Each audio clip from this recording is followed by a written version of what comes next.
the last video, we covered the shortcomings of punishment. And if you've not seen that video already, be sure to check that one out first, and I will leave a card for that in the top of the screen as well as in the description below. Now I'm going to get into why discipline and punishment are definitely not the same, specifically discipline or positive discipline and how you can do it without the use of punishment. So discipline, or sometimes in the peaceful parenting world called positive discipline, means to teach or train, and this can wholeheartedly be done effectively without the use of punishment. We're our children's leaders when they're young, and they really need strong leaders to guide them, keep them safe, and teach them about morality, principle, and love. There's a great little infographic that I think does a great job of differentiating between punishment and discipline. The punishment part I feel hurts more than helps, and it can all be accomplished with just the discipline part.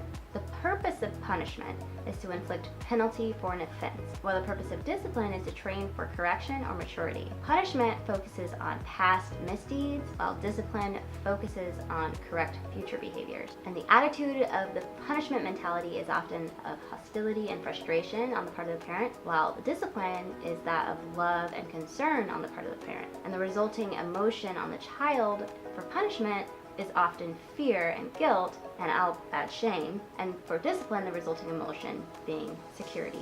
I do want to emphasize that this again is not permissive parenting, and that boundaries and limits are necessary. And peaceful parenting is about enforcing limits firmly, but with kindness, empathy, and compassion.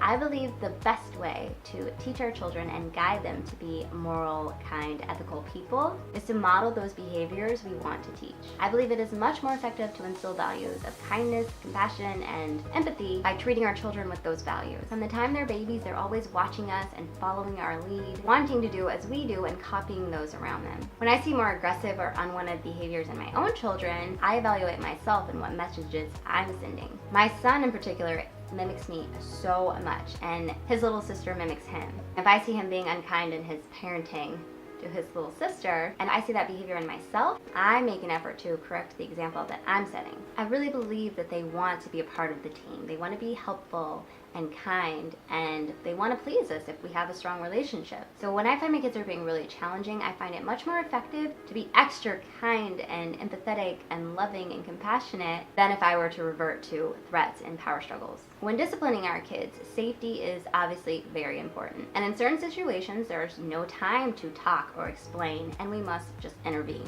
In cases where someone's hurting themselves or someone else or engaging in destructive behavior, it needs to be stopped immediately. And to stop the behavior, we can simply apply restraint using the least amount necessary and imposing the least amount of harm possible. If they're trying to throw something or hit someone or run out into traffic, you stop it immediately and redirect the behavior, but punishment isn't necessary. This is where the discipline comes into play. After making sure everyone's safe and it's the appropriate time and they're in the right mental state to receive the message, if they're freaking out and they're still super emotional, then you have to connect with them first and get them to a space where they can actually hear the message that you're giving them. And once they're in a receptive place, you explain the rule and the principle behind the rule, and then you give them tools to express themselves appropriately. For example, when we're angry, we don't hit.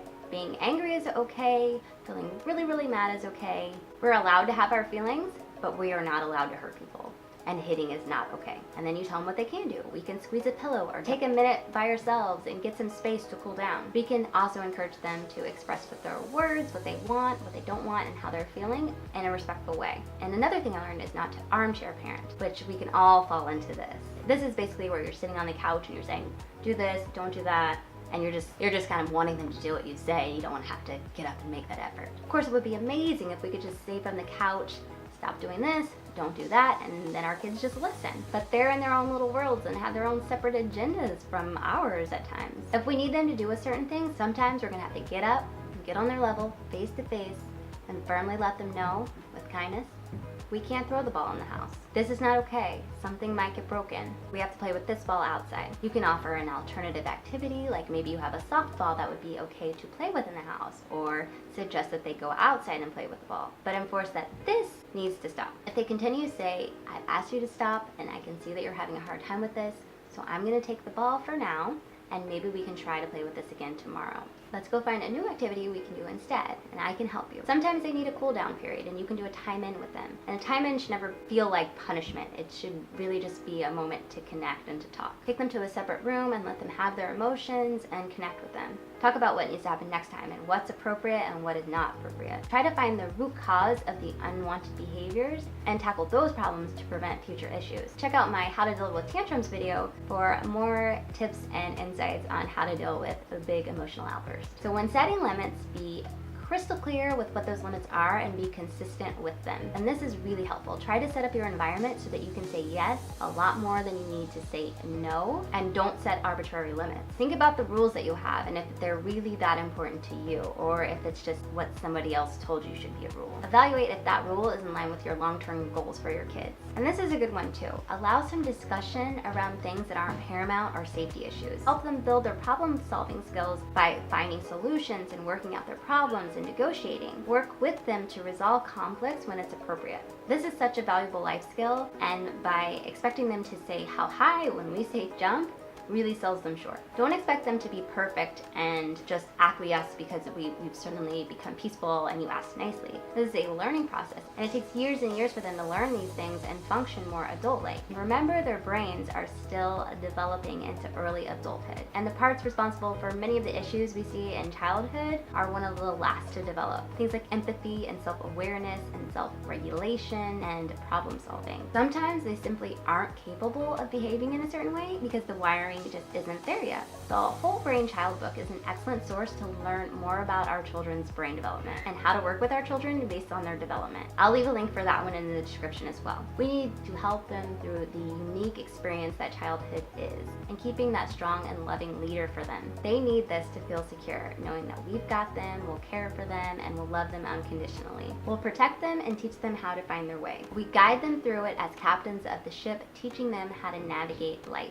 And when they're all grown up, they're confident in their abilities and look to us willingly to help them on their journeys. Okay, I really hope this was helpful. Again, this is not me telling anyone how to parent or judging those who may disagree. I just love to read and learn about behavior and psychology and children, how they work and how people work. All of it's fascinating to me. So I just want to pass that along, and I do hope that it's helping to provide other information and options for those interested in exploring different paths.